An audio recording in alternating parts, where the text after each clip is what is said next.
This is as far as I can come. Can't really see me that well, but what's up, vlog? I am currently on my way to the LA Book Festival. It's essentially this big festival that's put on USC's campus it's like put up by LA Times, I believe. And it's like just a big book festival. There's a bunch of vendors, there's panels with authors like talking about their books and stuff, signings. John Green is doing like a screening and panel about his new movie Turtles All the Way Down. So I signed up for that, and the whole festival is free. There's some like ticketed panels and stuff. Oh, so sorry about that. There are some ticketed panels, but so far I'm doing everything for free. That's what we're doing today, going to the book festival, because why not, right? I like books, I like festivals. Separately, the new Taylor Swift album, Tortured Poets, just came out like 2 days ago at this point when I'm filming this. Guys, our double album, I should say. And it's so good. It is exactly the type of album I would want musically, because I'm such a big Folklore Evermore stan. So I know for some people that like 1989, like Midnight's people, this might not be their vibe sonically, but for me, oh, I'm so into it. I'm so happy. Like, I love it. I love it, love it, love it, love it. I'm so excited to learn all the lyrics and figure out all the meanings behind everything. I couldn't even begin to tell you like my rankings of the 31 songs, but my standouts like as of right now are The Prophecy, Who's Afraid of Little Old Me. Oh, I really like Florida with Florence and the Machine. I think their voices sound really, really good together. So Long London, LOML, The Smallest Man Who Ever Lived. I mean, the list goes on, right? Like, I could talk about all the songs that, oh God, it's so good. Oh, I Could Do It With a Broken Heart. It's just beautiful. It's just beautiful. I love Taylor Swift.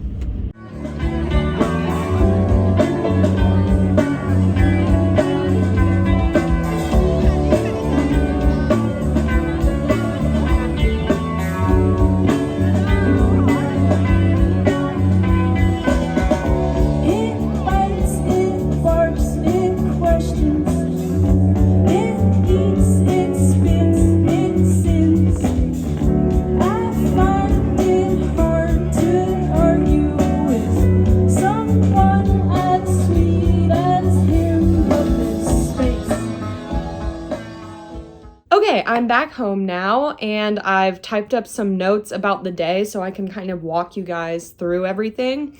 So starting off with parking, before I went to the event, I saw on their website that they had, you know, paid parking options, like parking garages, and you could pay beforehand, which was like $20, or you could pay when you get there. So that's what I was originally going to do, and then some by like divine fate, I missed my turn off to go to the parking garage on my way there, and ended up like turning onto these side streets that I was gonna turn around to go back that way, and found some street parking for free. Parked my car and it was all good. So if you're going to the book festival, maybe next year or something, I would recommend looking for street parking before paying for the expensive parking. I ended up getting there in time to see Max Greenfield, who plays Schmidt on New Girl. He has like a children's book, like a picture book. He actually has, what was it, like 3 picture books, and he read aloud his latest one. This book is meant to be read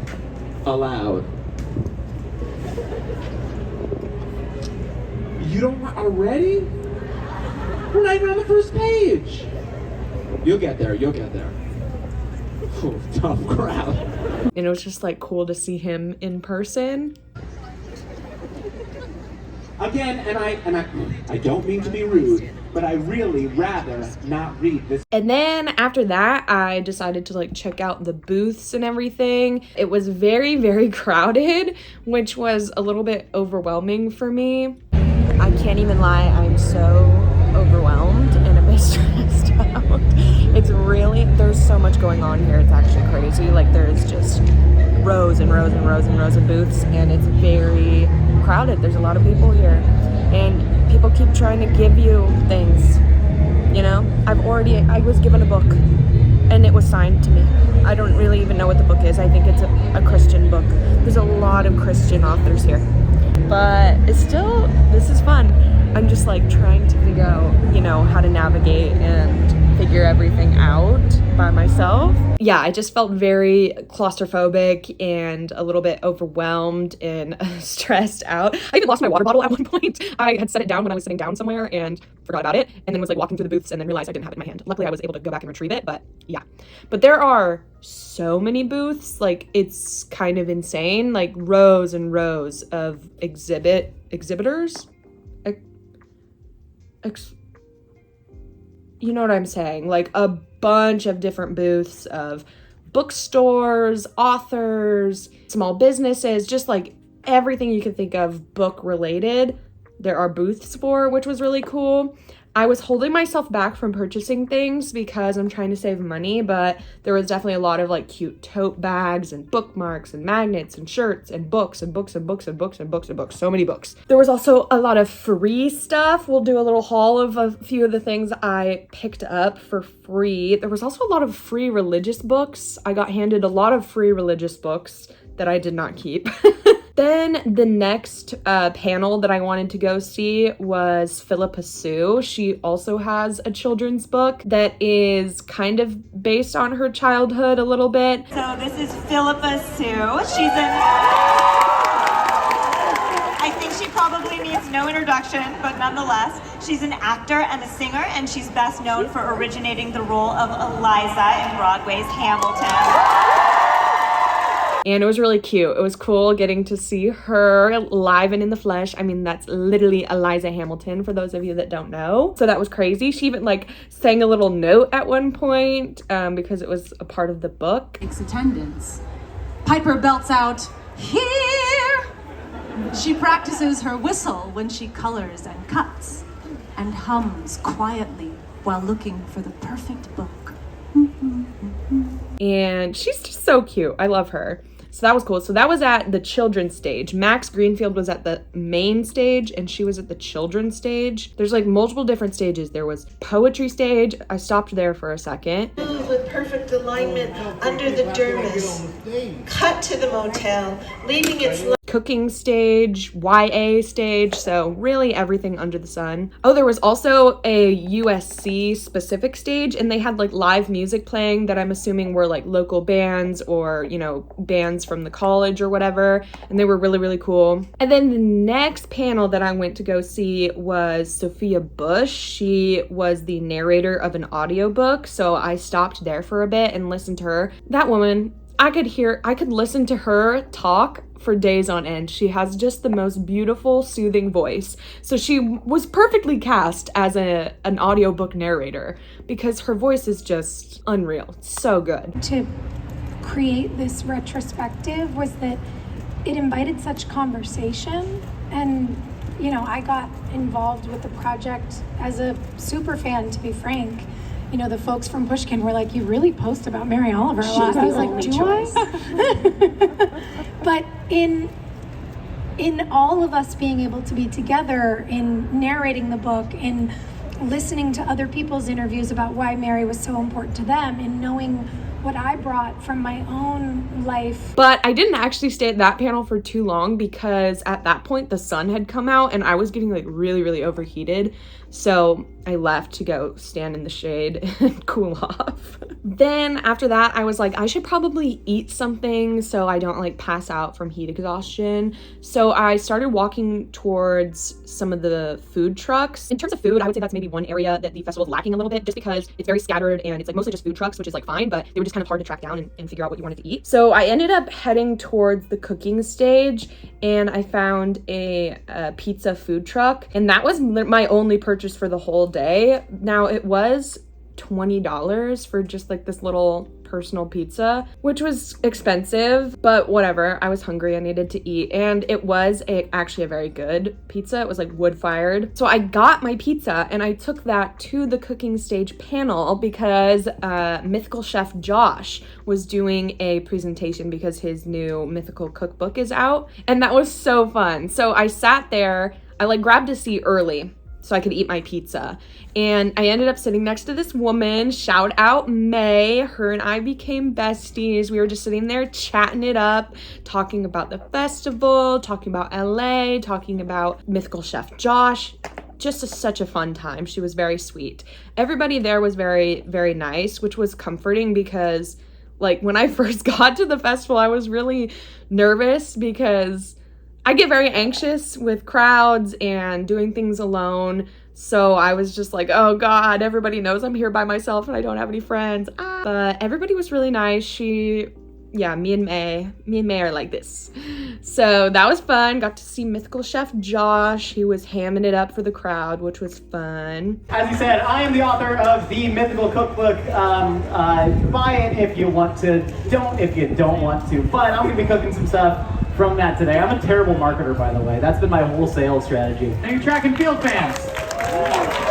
You're all lying. I would have seen you at my track meets. Actually, I've had several track meets on this campus, and this is actually a really cool homecoming for me. 0-time All-American.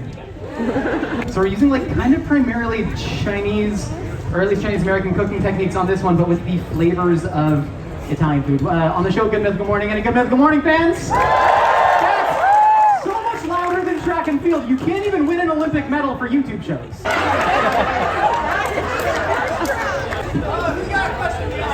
I had to leave his a little bit early though, so that I could make it to my next panel that I had on the schedule, which was John Green. So he wrote the book Turtles All the Way Down, and the movie for it is coming out.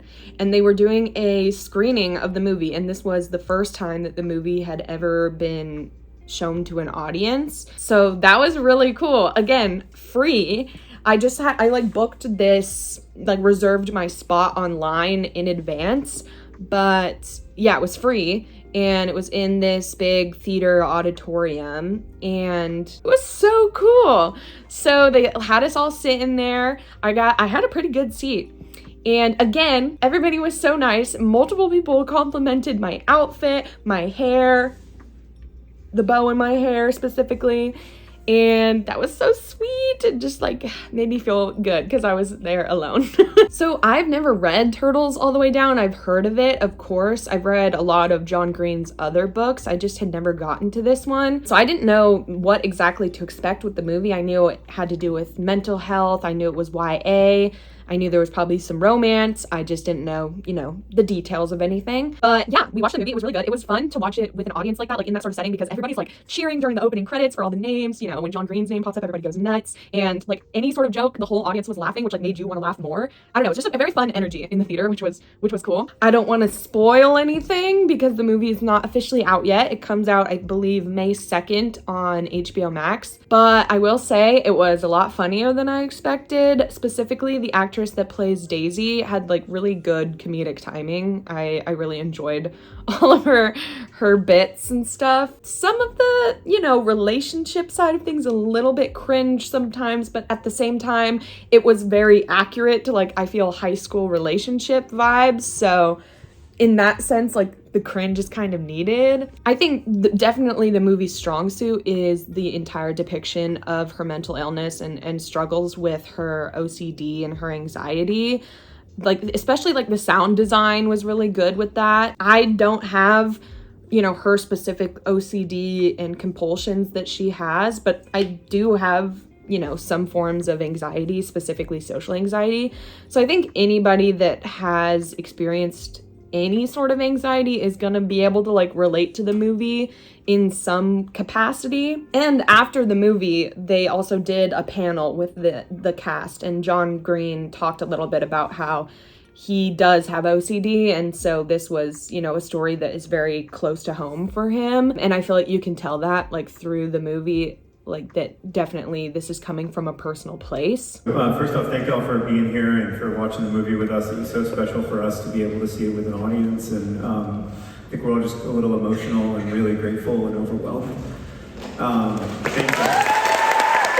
I started the book because I couldn't write about anything else at the time, and it was just where I was at in my life and what I was able to do and write about. So I wrote about what I could write about, as you do sometimes. So I never imagined, I mean, my goal was to find some kind of direct form or expression for the experience of OCD and severe anxiety, rather than relying on simile or you know, relying so much on the compulsive behaviors that are such a part of the way that it's typically depicted.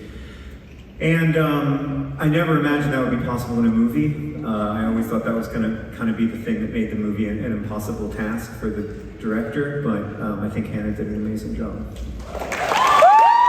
It was so, I don't know, it was just really interesting to hear them talk about the movie and making it, and to know that like we had all just watched it with them was just really crazy. Like they were clearly very discombobulated. They kept saying that because this was their first time watching it with, you know, a big audience. So I think they were all very like emotional getting to have that experience. Like they said, I think they were like crying the whole time because the audience was very like reactive and stuff. And I can imagine like if you work so hard on a project to be able to like get to hear people enjoy it would be really moving. It's just so emotional. Like I think that we didn't know that we would ever be able to see it with an audience, you know, like, and so it's just really special to be able to share it with y'all, and like, it's a very different experience than watching it, you know, like in a tiny screening room somewhere, to see it with real people who are laughing when you hope that they laugh, and sniffling when you hope that they sniffle. So yeah. I personally was really relieved at how the sexy texting scene played. Yeah, it's a weird scene because like it's Who wrote it? I know. And even when I was writing it, I was like, I'm embarrassed. See how it feels. So you're grinning, you're uncomfortable. Yeah. You know. So you had a smiley face. She had her smiley face, so nobody thinks like it's not that serious. It's not weird anymore. I love how that bothers people more than the dick pic scene. Also, I don't know if this is a spoiler, so skip to this time code if you don't want to be spoiled. But there's a Debbie Ryan cameo, and I can't figure out why. I don't know why she is related to this project at all. I tried looking it up and I couldn't find anything. I could literally only find this Instagram post.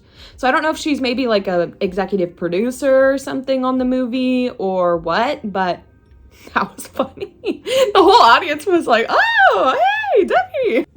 Radio Rebel, if you will. But yeah, definitely worth a watch when it comes out. I don't go into it expecting like a heavy, you know, romance.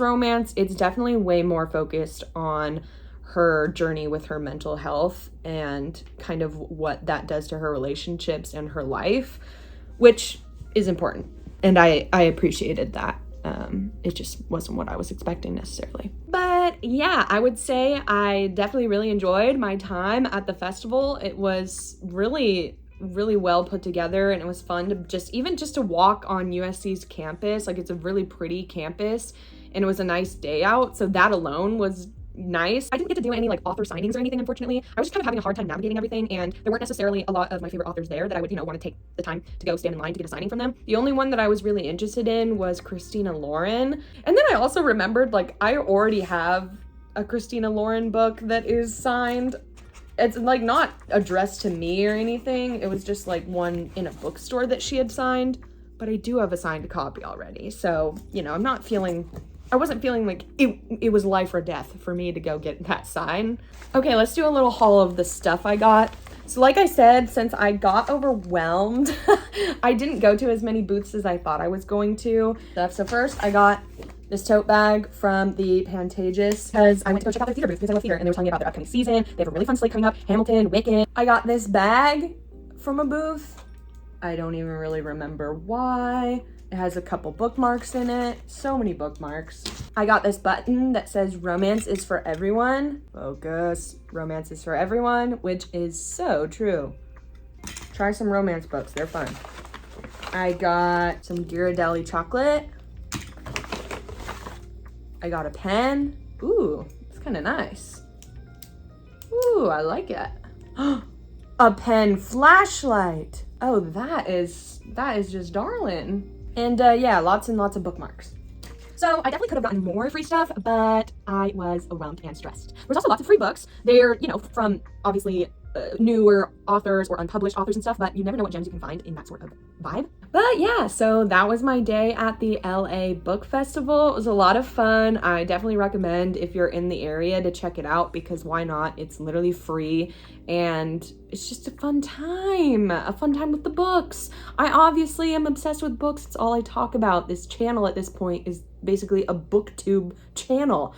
I'm sorry, it's just all that's on my mind. But yeah, if you enjoyed this video, leave a like, a comment down below if you will. I have other vlogs on this channel, a few vlogs dedicated to talking about books or going to bookstores if you're interested in that. I also just posted a tier list video ranking all of Sarah J. Maas's books, so if you have read those, I would check that out as well. And yeah, I'll see you guys next time. Bye!